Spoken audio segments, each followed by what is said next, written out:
मैं स्टेज पे आने के पहले मौलाना साहब मुझसे कह रहे थे, देखिए लाहौर, पाकिस्तान के लाहौरी मुसलमान कितनी मोहब्बत करते हैं डॉक्टर जाकिर नाइक से। तो मैंने कहा आज कंपटीशन हो जाए, कौन ज्यादा मोहब्बत करता है, जाकिर नाइक पाकिस्तानियों से या पाकिस्तानी जाकिर नाइक से। आज हम कंपटीशन लगाएंगे, क्या एक हिंदुस्तानी पाकिस्तानियों से ज्यादा मोहब्बत करता है, क्या पाकिस्तानी हिंदुस्तानी से। खैर में कंपटीशन होना चाहिए, हर खैर काम में कंपटीशन होना चाहिए। अफसोस की बात है, इंसान अक्सर गलत काम में कंपटीशन करते।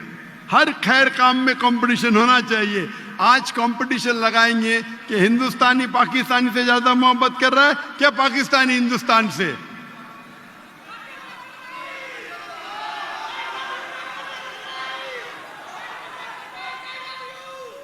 आई लव यू टू।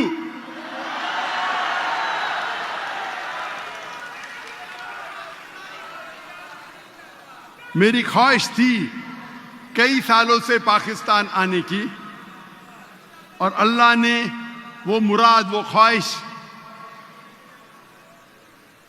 तकरीबन 2 हफ्ते पहले पूरी की। और आज मैं लाहौर में हूं और मैं बेहद खुश हूं, क्योंकि खुसूसन मैं बादशाही मस्जिद में तकरीर कर रहा हूं।